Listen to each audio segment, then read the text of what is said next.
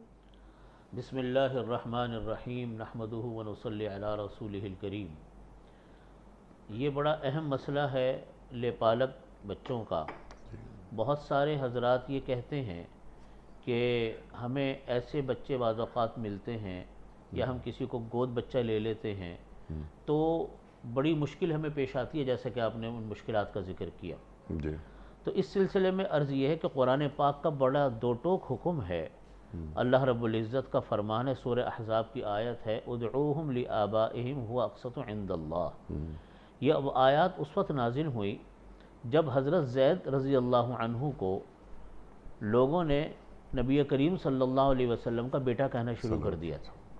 آپ صلی اللہ علیہ وسلم نے ان کو منہ بولا بیٹا بنایا ہوا تھا، تو لوگوں نے مشہور کر دیا تھا کہ زید بن محمد کہنے لگے تھے ان کو۔ تو نبی کریم صلی اللہ علیہ وسلم کے اوپر جب یہ آیات نازل ہوئی کہ تم ایسے بچوں کو اپنے باپ کے نام سے ہی پکارا کرو، اور یہ اللہ کے نزدیک زیادہ انصاف پر مبنی بات ہے۔ اس لیے مسئلہ یہ ہے کہ ولدیت کسی حال میں نہیں تبدیل ہو سکتی، اور تبدیل کرنا حرام اور ناجائز بھی ہے۔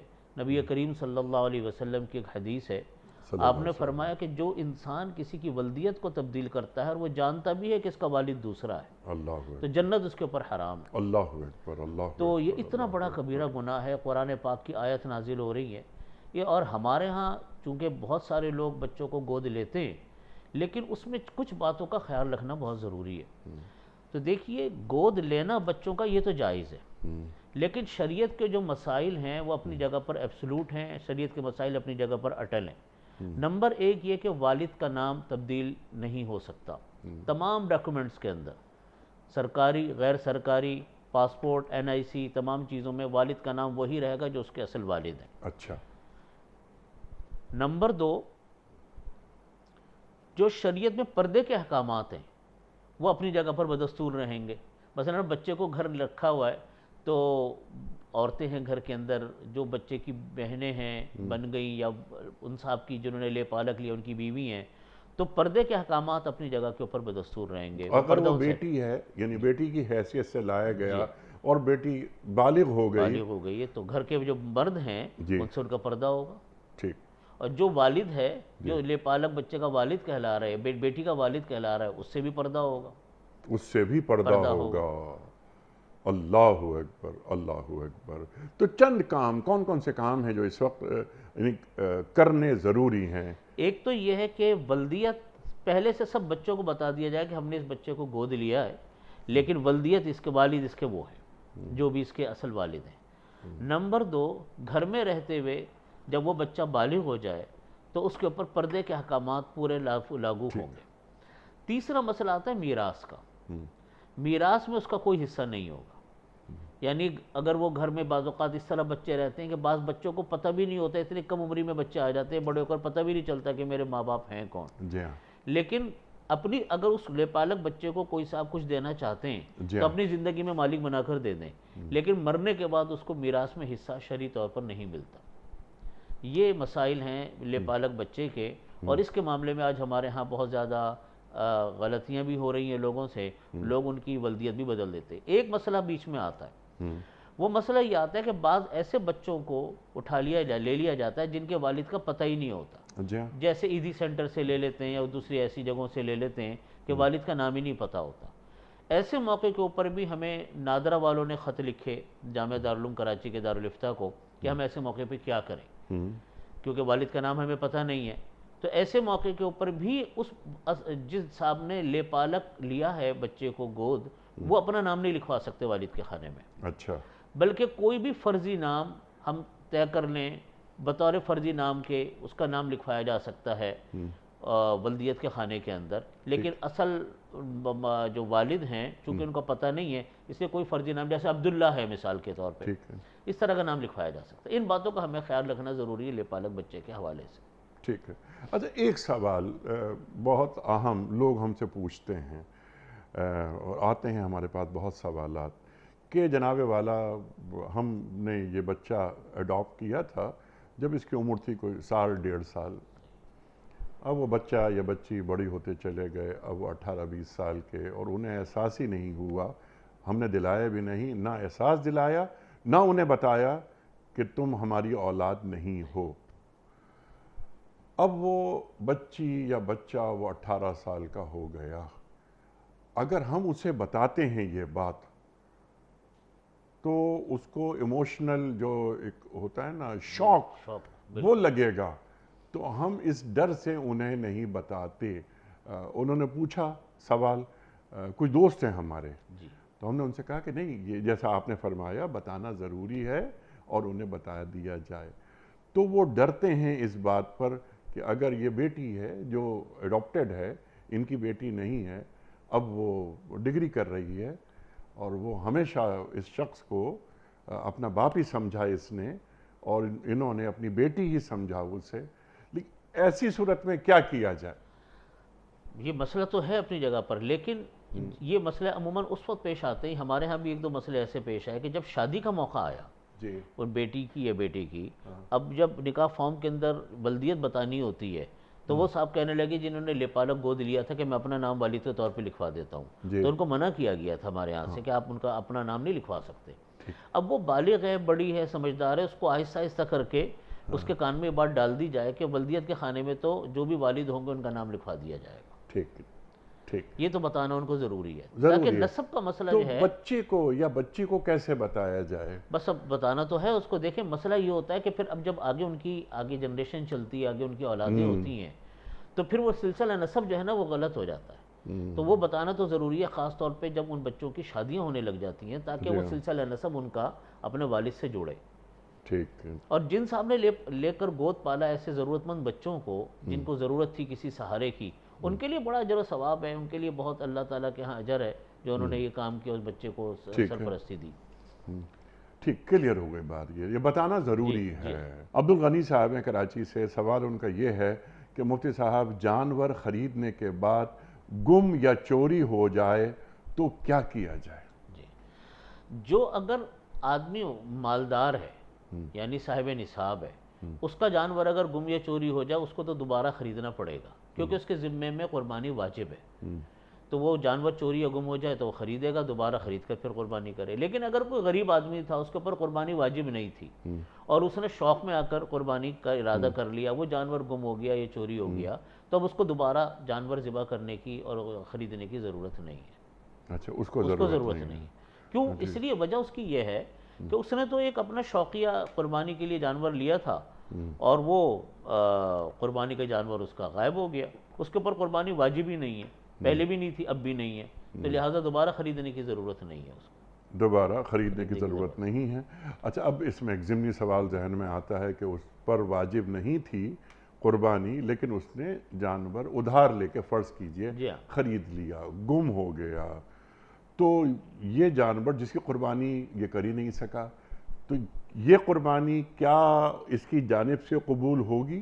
یہ قربانی تو نہیں ہوگی، لیکن چونکہ یہ اس نے اللہ کے نام کے لیے اس نے ایک جانور لیا تھا، اس کو ثواب ضرور ملے گا، اس کا اجر و ثواب اسے ملے گا، اجر و ثواب اس کا اسے ملے گا، بالکل ٹھیک ہے۔ اچھا، موبائل میں یہ بھی رضوان صاحب کا سوال ہے، اور ان کا سوال یہ، اگلا سوال یہ ہے کہ موبائل میں بغیر وضو قرآن کریم کی تلاوت کرنا یا سننا موبائل سے، کیا اس کی اجازت ہے؟ اجازت تو ہے اس کی، اور اس کے اندر کوئی خرابی بھی نہیں ہے، لیکن اس کے کچھ احکامات معلوم ہونے ضروری ہیں، وہ میں عرض کر دیتا ہوں۔ ارشاد۔ قرآن کریم کو دیکھ کر تلاوت کرنے میں کوئی خرابی نہیں ہے، قرآن کریم کو دیکھ کر تلاوت کر سکتے ہیں، بغیر وضو بھی تلاوت کر سکتے ہیں۔ ٹھیک۔ قرآن کریم کی تلاوت اگر قرآن پاک کو ہاتھ لگائے بغیر کی جائے، بغیر وضو کے، تو وہ تلاوت جائز ہے، بشرط یہ کہ اس کے اوپر غسل واجب اور فرض نہ ہو، جنابت کی حالت میں نہ ہو۔ ٹھیک۔ بغیر وضو کے اگر قرآن پاک کو موبائل کے اندر اگر ہاتھ لگائیں جی، تو بہتر تو یہ کہ اس قرآن پاک کی آیت کے اوپر ہاتھ نہ رکھیں بغیر وضو کے، اور سائیڈوں کے اندر سے اس کو اوپر نیچے ہم کرتے رہیں، لیکن اگر ہاتھ لگ گیا تو ناجائز نہیں ہے۔ اس کی مثال بالکل ایسے ہے جیسا کہ قرآن پاک کے اوپر ہم شیشہ رکھ دیں، جی، قرآن پاک کے اوپر اگر ہم شیشہ رکھ دیں اور ہم اس شیشے کے اوپر ہاتھ لگا کر قرآن پاک کو پڑھیں، جیسے یہ ٹیبل کا شیشہ، اس کے نیچے قرآن پاک اگر ہم رکھ دیں تو ہم ہاتھ لگا سکتے ہیں اس کے اوپر. ٹھیک. اسی طریقے سے موبائل جو ہے وہ جب موبائل کے اندر کلام پاک ہے تو اس کو ہم ہاتھ لگا سکتے ہیں بغیر وضو کے. لیکن ادب کا تقاضا یہ کہ جتنا ہم ہاتھ لگانے سے احتراز کریں بچ جائیں، لیکن ناجائز نہیں ہے. ٹھیک ہے. دوسری ایک بات یہ ہے کہ آج کل تلاوت کا رواج موبائل کے اندر بہت زیادہ ہے. تلاوت جائز تو ہو جاتی ہے، لیکن ایک برکت قرآن پاک کو ہاتھ میں لینے کی، قرآن پاک کو پکڑنے کی، قرآن پاک کو چھونے کی، وہ بہت عظیم و شان ہے. میں نے بڑے بڑے بزرگوں کے بارے میں سنا، بہت ایسے بزرگان دین اور ایسے عاشقان قرآن جو کہ ایک اٹکن ان کی نہیں آتی کلام پاک کا جب وہ سنا رہے ہوتے ہیں، حفظ اتنا پکا ان کا ہوتا ہے. لیکن قرآن اور پڑھتے رہتے ہیں سارا دن قرآن پاک، لیکن ایک دن میں ایک ٹائم وہ قرآن پاک کو ہاتھ میں لے کر اس کی تلاوت ضرور کرتے ہیں اس کی برکت کے لیے. تو مصحف کی اپنی اہمیت ہے. تو اس لیے میں اپنے بہن بھائیوں سے یہ عرض کرتا ہوں کہ قرآن پاک کو قرآن پاک میں پڑھنا چاہیے. سفر میں ہو، کوئی مجبوری ہو تو موبائل میں بھی پڑھ لے، ہو جائے گی، لیکن جو ایک برکت ہوتی ہے نا قرآن پاک کی، وہ اس میں حاصل ہوتی ہے. سبحان اللہ، سبحان اللہ، سبحان اللہ، سبحان اللہ. اور جب ایک آدمی یا کوئی ایک عورت وضو کر کے قرآن کریم اپنے ہاتھ میں لے کر یا رحل پر رکھ کر پڑھتا ہے یا پڑھتی ہے تو اس میں ایک فضا کچھ اور ہوتی ہے. فضا کچھ اور ہوتی ہے اس کی برکات، وہ فضا موبائل کے ذریعے پوری نہیں ہو سکتی. اللہ اکبر. باقاعدہ اہتمام کیا جائے تلاوت قرآن کریم کا. شمائلہ صاحبہ کا سوال ہے، یہ سوال بہت آتا ہے ہمارے پاس. اب ان کا نکاح ٹیلی فون پہ ہو رہا ہے، لڑکا ہے کینیڈا میں. تو وہ پوچھ رہی ہیں کہ یہ جو ایجاب و قبول ہے جو فون پر ہوگا، کیا دین اس کی اجازت دیتا ہے؟ فون پر نکاح جائز ہے، لیکن اس کا طریقہ کار یہ ہوگا کہ جو باہر ہے، جیسے کوئی خاتون باہر ہے یا لڑکا باہر ہے اور میاں بیوی میں سے کوئی کراچی میں ہے، تو بہتر یہ ہے کہ وہ اپنا وکیل کسی کو یہاں مقرر کر دیں. مثال کے طور پہ آپ نے جن صاحبہ کا نام لیا وہ کینیڈا میں ہوتی ہیں، تو وہ اپنا وکیل اپنے کسی والد کو یا اپنے بھائی کو یا اپنے کسی عزیز کو پاکستان میں بنا لیں کہ میری طرف سے آپ میرا نکاح کر لیں، ایجاب و قبول آپ کر لیں. بے شک وہ لائن کے اوپر رہیں، لیکن لڑکی کی طرف سے وکیل جو ہے وہ ایجاب و قبول کرے گا نکاح کی مجلس کے اندر. یہ معاملات چونکہ نکاح کے بڑے اہم ہوتے ہیں اور آگے جا کر بعض اوقات خدا نخواستہ کچھ پرابلمز بھی آ جاتی ہیں، تو اس وجہ سے معاملے کی کلیئرٹی کے لیے اور صاف ستھرے معاملات کے لیے ضروری ہے کہ ہم یہ معاملات کریں. یہی مسئلہ آ جاتا ہے جب ہم آن لائن جو ہے وہ ویڈیو کالنگ کے ذریعے سے ہم نکاح کر رہے ہوں، اگرچہ ہم آمنے سامنے بیٹھے ہوئے ہوتے ہیں، لیکن اس میں بھی احتیاط اس کے اندر ہمارے علماء فرماتے ہیں یہی ہے کہ آپ وہاں پر مجلس نکاح میں کسی کو اپنا نمائندہ مقرر کر دیں. بے شک آپ سب آن لائن رہیں، لیکن ایجاب و قبول وہاں رہے تاکہ کوئی ایمبیگوئٹی، کوئی اس کے اندر ابہام اس کے اندر باقی نہ رہے. بالکل کلیئر. اور ٹیلی فون پر نکاح کرنے کی اجازت ہے ان شرائط کے ساتھ. ٹھیک.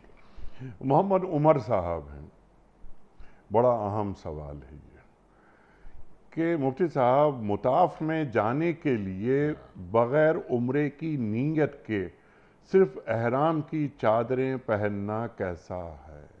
یہ بہت اہم سوال ہے. ارشاد. یہ بڑا اہم مسئلہ ہے اور اتنا زیادہ آج کل یہ عام ہو گیا ہے کہ کوئی حد و انتہا نہیں. جی ہاں. دیکھیے سعودی حکومت نے ایک پابندی لگائی ہے کہ احرام کے مطاف میں خواتین تو ہر صورت میں جا سکتی ہیں، مرد صرف وہ جائیں گے جو کہ عمرے کی نیت کرتے ہوں، عمرے کے لیے جاتے ہیں. اس کی ان کی طرف سے پابندی ہے. اوپر کھلا ہوا ہے، پہلی منزل پہ، دوسری منزل پہ، چھت وغیرہ کے اوپر آپ جا کر طواف کر سکتے ہیں. تو اس کے بارے میں ہمارے علماء فرماتے ہیں کہ چونکہ اس کے اوپر پابندی ہے، لہٰذا جس آدمی کا عمرے کا ارادہ نہ ہو وہ محض چادریں لپیٹ کر جا کر طواف کر آ جائے، یہ جائز نہیں ہے. اس کی وجہ یہ ہے کہ یہ عملی طور کے اوپر جھوٹ ہے. جھوٹ کی بھی دو قسمیں ہوتی ہیں، ایک زبان سے جھوٹ ہوتا ہے اور ایک اپنے انداز سے اور اپنے عمل سے جھوٹ ہوتا ہے. یہ عمل سے جھوٹ بولا جا رہا ہے کہ جی میں جا رہا ہوں گویا کہ عمرہ کرنے کے لیے، اور ارادہ عمرے کا ہے نہیں، صرف چادریں لپیٹی ہیں اور عمرہ طواف کر کے واپس آ گئے. اس لیے کہ اگر میں اوپر جا کے طواف کروں گا تو میرے چکر لمبے ہو جائیں گے. میں اس مشقت سے بچنے کے لیے میں نے جھوٹ موٹ چادریں باندھ لی جیسے میں عمرہ کر رہا ہوں اور میں نیچے چھوٹے چکر لگا لوں گا. اچھا آپ نے فرمایا کہ نہیں یہ گناہ ہے, جی اس کی اجازت نہیں ہے. تو جو آدمی اس عمل سے گزر گیا یا گزر رہا ہے تو اس کو کیا اس کی کوئی سزا ہے, کوئی بس سزا کفارہ تو ہے؟ کچھ نہیں ہے، بس اللہ تعالیٰ سے توبہ استغفار ہے جو ماضی میں اس نے عمل کیا. میں آپ کو اپنا چھوٹا سا عمل عرض کروں ارشاد. تجربہ اس کا. یہ سعودی حکومت نے یہ پابندی اس لیے لگائی تاکہ عمرہ کرنے والوں کو آسانی ہو. جی ہاں. میرا پچھلے رمضان المبارک سے پہلے میری حاضری اللہ رب العزت نے کروائی، تو میں نے خود اس کا تجربہ کیا کہ جب میں نے عمرے کا طواف کیا اتنی آسانی سے میرا عمرے کا طواف ہوا، اتنی آسانی سے میں نے عمرے کا طواف کیا کہ جو عام حالات میں میسر نہیں آتا. ٹھیک. تو یہ آسانی لوگوں کے لیے انہوں نے کی ہے. اور بہرحال جو گورنمنٹ کے قوانین جو ہوتے ہیں اس کی اور پابندی کرنی ضروری ہوتی ہے اگر اس میں قرآن اور حدیث کی کوئی خلاف ورزی نہ ہو. ٹھیک. اس لیے ہمارے تمام علماء یہ فرماتے ہیں کہ صرف چادر لپیٹ کر مطاف میں جا کر طواف کرنا یہ درست نہیں ہے جب تک کہ عمرہ کرنے کا ارادہ ہو. ہاں بے شک عمرہ کرنے کا ارادہ ہے تو وہ کر لے. اچھا ایک بات اور کر لینی چاہیے کہ عمرہ اگر آدمی لمبا کر لے اس کی اجازت ہے. مثلا عمرہ کرنے کا ارادہ ہے، عمرے کی چادر احرام کی نیت سے چادریں باندھی عمرے کی اور جا کر ہم نے طواف کیا. تو اب اگلا مرحلہ طواف کرنے کے بعد جو ہم نے عمرے کا کیا اب اگلا مرحلہ ہے سعی کا. ایک آدمی یہ سوچتا ہے کہ جی میں یہاں پر زیادہ دیر بیٹھ جاؤں تاکہ میں واپس پھر قریب میں بیٹھنے کی مجھے نوبت نہیں آئے گی اور مجھے پھر ابھی جا کر طواف کرنے کے بعد پھر میں نیچے نہیں آ سکتا. تو اس کی اجازت ہے کہ جتنا ٹائم وہ وہاں جا کر گزارنا چاہے گزار لے. صحیح سے فارغ ہونے کے بعد اور اگر کوئی آدمی واپس جا رہا ہے تو ادھر ہی سے اگر اس کا گزر ہے تو وہ بھی اگر وہاں رکنا چاہے تو وہ بھی رک سکتا ہے صحیح سے فراغت کے بعد. لیکن وہ تو احرام میں ہے نا. احرام میں ہے. بالکل ٹھیک ہے. تو احرام میں اگر ہے تو مسئلہ ہی نہیں ہے. عمرے کا اگر عمل چل رہا ہے تو اس کو اجازت ہے باہر. ٹھیک بالکل. اچھا اب وہ صحیح مکمل ہوئی پھر اور اندر نہیں آنے صحیح دیتے. مکمل ہونے کے بعد اس نے بال کٹوا لیے. بال منڈوا لیے. اچھا بال منڈوانے کے بعد وہ تبدیل کر سکتا ہے اپنے کپڑے. جی ہاں. تو جب اس نے کپڑے تبدیل کر لیے تو اس سے پہلے وہ اگر دوبارہ آنا چاہتا ہے احرام میں تو وہ آ جائے. آ تو سکتا ہے لیکن آنے دیتے نہیں ہیں وہاں کی گورنمنٹ. انہوں نے رکاوٹیں اس طرح کی لگائی ہوئی ہیں کہ اندر وہاں سے مطاف سے یعنی مسعی سے دوبارہ اندر آنے نہیں دیتے. اچھا کسی اور راستے سے آپ اندر آ جائیں لیکن اس مگر وہ نہیں کرنا ہے. اگر آپ کا عمرے کا عمل مکمل ہو گیا، ٹھیک. عمرے کا عمل مکمل ہونے کے بعد اب آپ دوبارہ مطاف میں اب نہیں آ سکتے آپ. اچھا یہ احرام پہن کر چاہے کسی اور راستے سے آ جائیں کہیں سے آ جائیں. نہیں یہ یعنی حکومتی قوانین حکومتی قوانین نہیں. اچھا ہاں تو انہیں کیسے معلوم کہ ہم یہ عمرہ کر لیا انہوں نے؟ بس وہ تو ایک اندازہ کرتے ہیں لیکن یہ تو ہمارا اپنا فیصلہ ہے نا کہ ہم نے اگر عمرے کے چادریں نہیں اتاری طواف کی یعنی احرام کی تو ہمیں دوبارہ نہیں اندر آنا چاہیے. اچھا ہمیں نہیں اندر آنا چاہیے. اچھا کیونکہ پابندی ہے. اچھا اچھا اچھا اچھا اچھا اچھا. یہ میں نے یہ مسئلہ پوچھا تھا ایک بہت بڑے عالم دین سے. اچھا میں نے یہ کہا تھا کہ جی میں عمرے کی چادر، میرا ہوٹل دور تھا تھوڑے سے فاصلے پہ تھا، میں نے کہا میں عمرہ سے فارغ ہو گیا لیکن میں دوبارہ نماز پڑھنے کے لیے آؤں نیچے اور آ کر طواف کر لوں. انہوں نے کہا نہیں ایسا نہ کرنا، اوپر ہی جانا. اچھا اچھا اچھا. اس ان مقامات کے اوپر ادب و احترام، حلال و حرام کی پابندی، جتنا ہر چیز کا وہاں ثواب زیادہ ہے گناہ کا بھی پھر اتنا ہی بڑا گناہ بھی ہوتا ہے. اللہ گناہ بھی پھر اتنا بڑا ہوتا ہے. اس لیے سارے بزرگان دین اس کا بڑا اہتمام کرتے تھے کہ کوئی ادنا سی بے ادبی، کوئی ادنا سی بے احتیاطی ان جگہوں پر نہ ہو. بعض اوقات انسان کو قانون کی پابندی کرنے سے اللہ تعالیٰ اتنا زیادہ اجر و ثواب عطا فرماتے ہیں جو اس بے احتیاطی سے نہیں ملتا. بالکل ٹھیک ہے. فرحانہ اسحاق صاحبہ کا سوال ہے آپ کی خدمت میں کہ عورت کے لیے بغیر محرم عمرے پر جانے کا کیا حکم ہے؟ یہ بڑا اہم سوال ہے. دیکھیے یہ لوگ یہ سمجھتے ہیں کہ یہ عمرے کی کوئی شرط ہے. یہ عمرے کی شرط نہیں ہے، یہ جنرل ایک کنڈیشن ہے شریعت کی کہ عورت کو سفر میں بغیر محرم کے نہیں جانا چاہیے. اس میں عمرہ اور حج بھی آ جاتا ہے. تو عمرے کے اب سعودی حکومت نے پہلے پابندی لگائی ہوئی تھی کہ آپ اپنے محرم کے ساتھ ہی آ سکتے ہیں، اس کے بغیر نہیں آ سکتے. اب وہ پابندی بھی ختم ہو گئی ہے. تو اس میں اس بات کا خیال رکھنا ضروری ہے کہ کنڈیشن جو ہے یہ عمرے کی یعنی محرم کے ساتھ جانے کی یہ جنرل سفر کی کنڈیشن ہے. اس کے اندر عمرہ اور حج بھی آ جاتا ہے. البتہ ایک چیز کی حج میں اجازت دی جاتی ہے کیونکہ حج کا معاملہ فرض کا ہوتا ہے. بعض خواتین وہ ہوتی ہیں کہ ان کے محرم ہوتے نہیں ہیں یا ہیں تو لیکن وہ سفر پہ جا نہیں سکتے. تو حج میں اس بات کی اجازت دی جاتی ہے کہ اگر کچھ خواتین اپنے کچھ جاننے والی خواتین کے ساتھ جائیں، اپنے عزیز خواتین کے ساتھ جن کے ساتھ ان کے محرم موجود ہیں، تو وہ حج گروپ کے اندر اس کے اندر جانے کی ان کو اجازت دی جاتی ہے۔ ٹھیک ہے، اس طریقے ٹھیک ہے، تو وہ حج گروپ میں جا سکتی ہیں اگر محرم دستیاب نہیں ہے، لیکن اور اگر محرم ہے تو پھر محرم کے ساتھ ضرور پھر محرم کے ساتھ جائیں۔ مگر اس میں نے یہ بات عرض کی کہ جو خاتون بغیر محرم کے جا رہی ہیں وہ اس گروپ میں جائیں گی جس میں ان کی دیگر ایسی خواتین موجود ہوں خاندان کی جن کے محرم ساتھ ہیں، جن کے محرم محرم ساتھ ہیں، لیکن جو ان کے محرم ہوں گے ان خواتین کے، ان کی تو یہ محرم نہیں ہوئی نہیں نا، ہے، لیکن اپنی دوسری خواتین کے ساتھ چونکہ ان کی حفاظت کا ایک نظام ہے، حفاظت کا حفاظت نظام کا ایک ہے، انتظام یعنی ہے، عورت تنہا عمرہ نہیں کر نہیں کر سکتی، یہ منع کرتے یہ منع ہیں، ہے یہ نا، منع ہے۔ کلیئر ہو گئی یہ بات ہے۔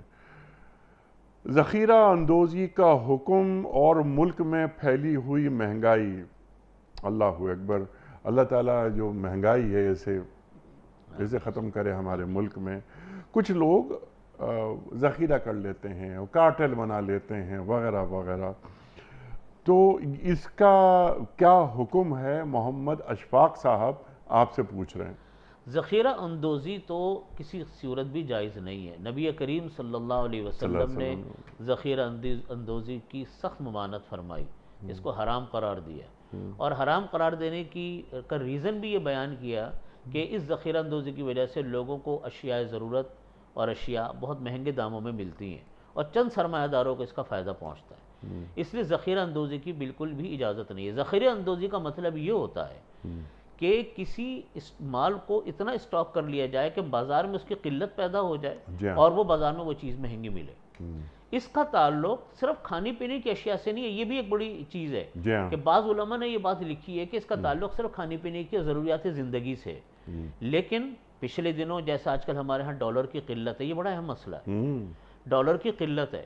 ہمارے علماء کرام نے فتویٰ دیا، حضرت مفتی تقی عثمانی صاحب دامت برکاتہم نے فتویٰ دیا پچھلے دنوں کہ وہ تمام حضرات جو ڈالر کو اس لیے لے کر بیٹھے ہوئے ہیں کہ کل ڈالر کی قیمت بڑھے گی تو میں اس کو بیچوں گا، ان کو فوراً بیچ دینا چاہیے کیونکہ ملک کو اس وقت سخت شدید ضرورت ہے ڈالر کی۔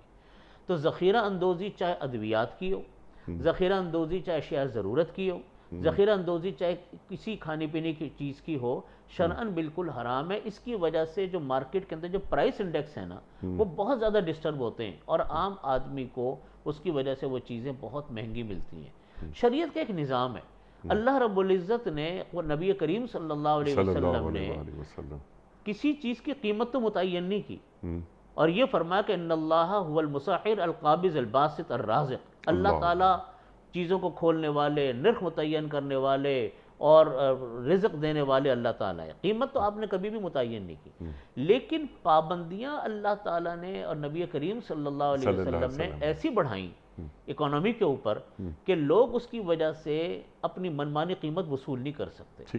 مثلا ذخیرہ اندوزی نہیں کر سکتے آپ۔ نمبر دو، آڑت سسٹم جس نے آج ہماری منڈیوں کی قیمتیں آسمان پر پہنچا دی ہیں کہ چند آڑتی مل کر چیزوں کو اٹھا لیتے ہیں اور پھر وہ اپنی مرضی سے بازار کی قیمت متعین کرتے ہیں، یہ شرعاً درست نہیں ہوتا۔ آپ صلی اللہ علیہ وسلم نے اس کو منع فرمایا بیع الحاضر للبادی، کہ گاؤں دیہات سے جو لوگ مال لے کر آتے ہیں اس کو چند سرمایہ دار مال خرید لیں اور اپنی مرضی سے بیچیں، اس سے قیمتیں مہنگی ملتی ہیں۔ نبی کریم صلی اللہ علیہ وسلم نے اس کو منع کیا۔ تو یہ سب چیزیں وہ ہیں جو اکنامی کو کنٹرول کرنے والی چیزیں، پرائسنگ کو کنٹرول کرنے والی چیزیں، اس کے اوپر پابندی بڑھائی۔ انہی میں سے ایک چیز ذخیرہ اندوزی جس کی سخت ممانعت فرمائی نبی کریم صلی اللہ علیہ وسلم۔ سبحان اللہ، سبحان اللہ۔ اور بنیادی نکتہ صرف ایک، وہ یہ کہ آپ کے کسی بھی عمل سے خواہ وہ ذخیرہ اندوزی ہو، انسانیت کا استحصال نہ ہو، بالکل انسان کو فائدہ پہنچا جائے اور پہنچایا جائے۔ اللہ اکبر، اللہ اکبر، یعنی کیسی عجیب بات ہے۔ اچھا، یہ جو عمل آدمی کرتا ہے، ذخیرہ اندوزی کر لیتا ہے، کارٹل بنا لیتا ہے، آپ نے آڑت کی بات فرمائی کہ آڑت اب ہم مل کر پرائزنگ جو ہے اس کی فکس کر لیں گے، کس لیے؟ کہ تاکہ میری آمدنی میں اضافہ ہو جائے، وقتی طور پر میں اپنا رازق خود ہو گیا، حالانکہ رازق اللہ ہے، تو وہ ایک اللہ سے ایک تعلق مضبوط قائم ہو جائے، جتنا مجھے ملنا ہے اپنی زندگی میں وہ مل کے رہے گا، کوئی اسے غصب نہیں کر سکتا۔ تو یہ اللہ تعالیٰ پہ اعتماد، یقین پختہ رہے اللہ، کیونکہ الخلق